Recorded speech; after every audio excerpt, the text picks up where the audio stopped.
Yesus Kristus. Salam Aleichem Bishem Hamashiach. Ya, setelah Kristus bangkit dari antara orang mati dan sebelum naik ke surga duduk di sebelah kanan Allah Sang Bapa, Dia mengumpulkan murid-muridnya dan memberikan wejangan aji kepada para murid. Supaya apa? Supaya hidup sesuai dengan apa yang Allah kehendaki di dalam hidup dan kehidupan ini. Ya? Dan itu nyata sekali kalau kita melihat di dalam Matius 28 ayat 16 sampai 20. Coba Mas Endro dibaca, Pak Endro. Oh iya, sebentar. Matius 28 ayat 16 sampai 20. Satu-satu. Dan ke-11 murid itu berangkat ke Galilea, ke bukit yang telah ditunjukkan Yesus kepada mereka. Ketika melihat Dia, mereka menyembahnya, tetapi beberapa orang ragu-ragu. Ya, kalau kita melihat di sini bahwa Yesus itu memanggil dan menunjukkan tempat kepada murid untuk berkumpul. Nah, sebagian mereka itu ragu-ragu sekali. Siapakah Yesus ini? Bukankah Dia telah meninggal atau mati? Ada keraguan-raguan mereka menunjuk pada artian bahwa tidak semua orang atau termasuk para murid menyadari bahwa Yesus ini bukan sekedar manusia, tetapi Dia ini adalah jelmaan daripada Sang Sabda yang dari kekal sampai kekal. Nah, kalau demikian, kalau Dia adalah jelmaan daripada Sang Sabda, menunjuk pada artian bahwa Dia tidaklah termasuk dalam lingkup manusia, tetapi berada di dalam lingkup ilahi. Nah, sebagaimana kita tahu bahwa hanya Allah yang tidak tersentuh oleh maut. Hanya Allah yang tidak bisa mati. Jadi dengan bangkitnya Yesus dari antara orang mati, maka sebenarnya adalah menjawab tantangan-tantangan daripada orang Yahudi yang mempertanyakan tentang Yesus. Siapakah Dia ini? Siapakah manusia satu ini? Ya, karena bagaimana kalau Dia ini hanya anak seorang tukang kayu yang namanya siapa? Yesus. Yang namanya Yesus. Bagaimana Dia bangkit dari antara orang mati? Maka dijawab, Dia adalah Sang Sabda yang telah menjadi daging, sak ege neto. Dari kata-kata sak ege neto atau yang telah menjadi daging itu menunjuk pada artian bahwa yang dikenakan ini bukan dagingnya sendiri, tapi totalitas daging kemanusiaan masa lampau, sekarang, dan yang akan datang. Berarti kalau demikian, kalau Dia bangkit dari antara orang mati, itu bukan sesuatu yang sulit. Itu bukan sesuatu yang tidak mungkin. Dan itu memang terjadi. Nah, dengan demikian keraguan-keraguan harusnya tidak ada di dalam diri para murid. Termasuk di situ siapa? Mas Endro, Pak Endro, Didimus, ya Pak? Ragu. Who is he? Siapa Dia? Ya kan? Maka dalam kidung-kidung gereja berpampaskan penipu telah tertipu. Ya, penipu itu siapa? Iblis. Dia menganggap bahwa dengan matinya Yesus, disalibkannya Yesus, menunjuk pada artian bahwa pekerjaannya sudah tuntas. Ya, pekerjaannya sudah selesai. Tapi ternyata Dia bangkit dari antara orang mati. Dia merasa siapa dia? Kan gitu kan. Bahkan dia dikatakan cahaya Allah. Ya kan? Dia dikatakan sebagai anak Allah. Menunjuk pada artian bahwa bangkitnya Yesus dari antara orang mati ini tidak perlu diragukan. Dan dia adalah Allah. Meskipun bukan Allah itu sendiri, karena Allah itu adalah Sang Bapa. Tetapi karena dia tinggal di dalam Allah, maka dia dikatakan Allah karena dia satu esensi di dalam kealahan. Ya, dikatakan nggak perlu ragu. Yang kedua, bangkitnya Yesus dari antara orang mati menunjuk pada artian iblis, maut, dan neraka itu telah diinjak-injak dan telah dihancurkan dan tidak mempunyai kekuatan apapun. Terus Mas Pak Indro. Ayat 18, Yesus mendekati mereka dan berkata, "Kepadaku telah diberikan segala kuasa di surga dan di bumi." Ya, terkatakan bahwa Yesus mendekati mereka dan mengatakan segala sesuatu telah diberikan kepadaku, atau kuasa baik yang di surga maupun di bumi. Nah, kuasa di sini adalah apa? Menunjuk kepada kepenguasaan, atau dalam artian Kyrios atau Tuhan. Nah, pertanyaannya adalah, kalau kuasa itu sudah diberikan kepada anak, apakah berarti bahwa Bapa dan Roh Kudus itu kehilangan kekuasaan? Nah, tidak pernah. Karena sebagaimana kita ketahui dalam Allah yang bersifat Tritunggal itu saling diam-mendiam. Bapa tinggal di dalam anak, Roh tinggal di dalam anak, Roh tinggal di dalam Bapa, anak tinggal di dalam Bapa. Sehingga dengan demikian, meskipun kekuasaan itu telah diberikan Bapa kepada anak, bukan berarti bahwa kekuasaan Bapa atau Roh itu sudah tidak ada.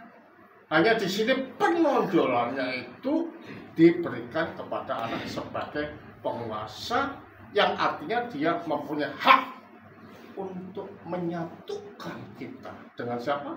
Dengan Allah dan Roh Kudus. Ya. Dari situ kita dapat melihat bahwa dan kekuasaan yang ada ini nanti pada akhir zaman diserahkan kembali oleh anak kepada Bapa. Coba kita lihat di dalam 1 Korintus 15 ayat 24. 1 Korintus 15 ayat 24.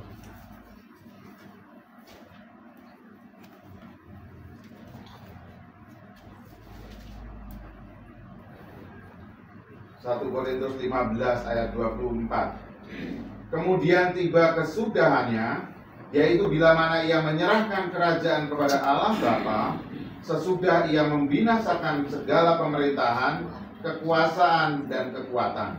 Ya kan? Jadi diserahkan kembali kepada Bapa yang mempunyai atau sumber daripada kekuasaan itu. Jadi kalau demikian, kita mengerti bahwa pondasi daripada iman kita adalah siapa? Adalah bangkitnya Kristus dari antara orang mati. Dan bahkan dikatakan seandainya Kristus tidak bangkit dari antara orang mati, dikatakan sia-sialah iman kepercayaan kita.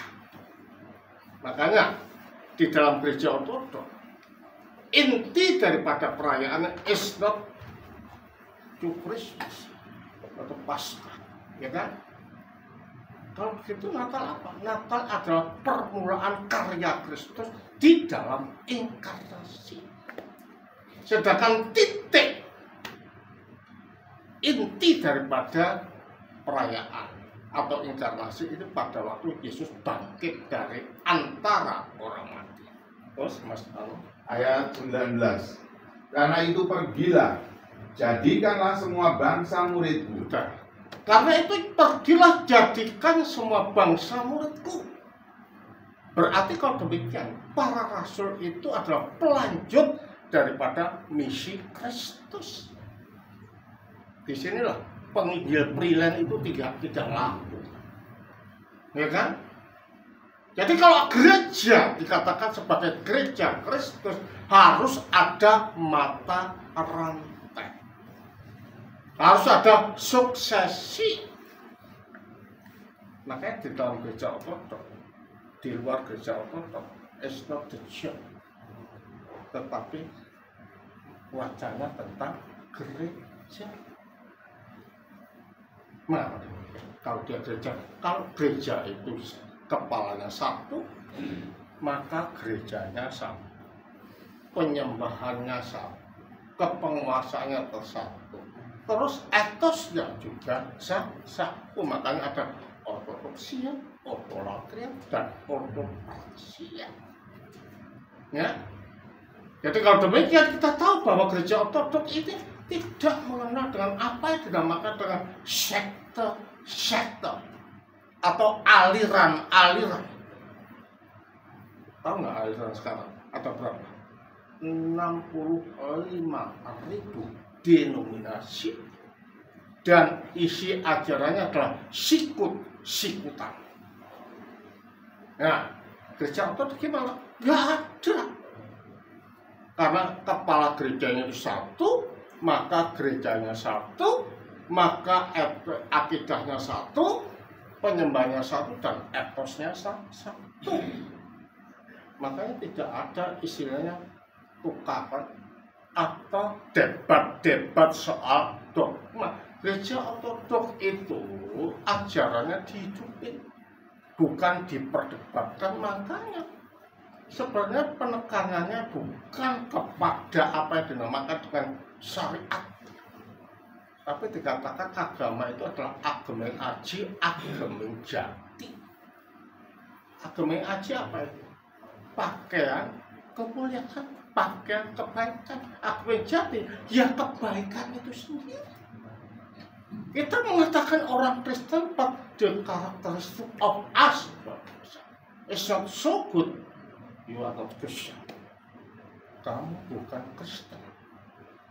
Ya, Kristen yang betul adalah Kristen yang memantulkan sifat dan karakteristik Allah di dalam kehidupan kita. Terus panggil.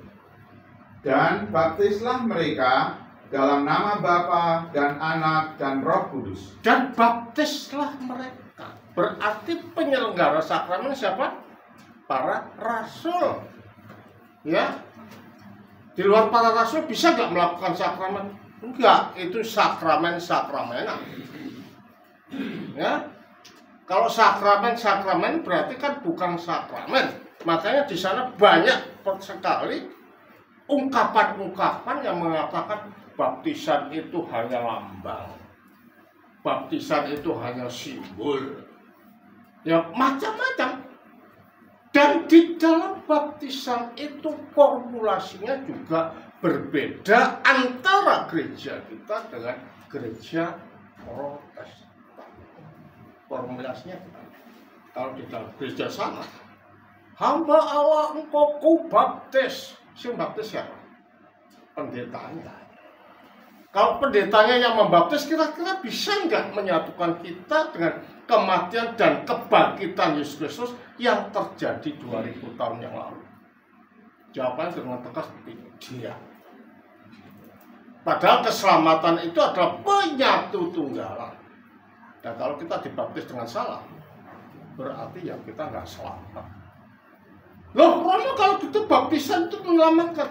Ya, ya. Coba dilihat di dalam Markus 16 ayat 16. Markus 16 ayat 16. Pak Endro. Ya, Markus 16 ayat 16. Siapa yang percaya dan dibaptis? Siapa yang percaya dan dibaptis akan diselamatkan. Akan diselamatkan. Kalau nggak percaya? Tetapi siapa yang tidak percaya dan tidak akan dihukum. Iya kan? Kalau orang nggak percaya, ya pasti nggak dibaptis. Dikatakan dihukum. Makanya ada Romo, ada yang mengatakan, bagaimana dengan pencuri yang disalib bersama dengan Yesus tidak sempat dibaptis? Apakah dia tidak? Itu adalah kondisional, ya kan? Situasi yang tidak memungkinkan dia dibaptis karena waktunya sudah mepet, gitu. Kalau dia itu mempunyai kesempatan, ya pasti dibaptis. Tapi karena tidak ada kesempatan, dia tidak dibaptis. Itu jangan jadikan ukuran, nggak perlu baptisan. Ini ajaran apa lagi gini? Ya, ajaran apa lagi? Gereja tidak pernah mengajarkan. Berarti kalau demikian, penyelenggara sakramen itu adalah orang-orang yang mempunyai mata rantai rasuliah. Sekarang siapa yang ada? Yang di sini adalah para episkop, ya Pak Indra, para presbiter yang ada di gereja. Bahkan para episkop atau para presbiter dikatakan sebagai the icona of Christ, gambar daripada Kristus, ya kan? Nah, sedangkan di dalam gereja dikatakan bukan hamba Allah Tuhanku, tetapi anak rasuliah. Makanya saya katakan tadi sama Pak Ato yang mengatakan, kalau saya sudah meninggal, boleh nggak perjalanan pada gereja yang no? Tidak boleh, karena itu akan mempengaruhi dampaknya punah pada hari. Ya, jadi kita ini harus tahu bahwa inilah gereja rasuliah. Inilah gereja yang mempunyai mata rantai rasuliah. Dan bahkan imam dikatakan sebagai the icona of Christ. Keselalu hadiran Kristus di dalam gereja itu terpancar dan terwujud di dalam diri para imam.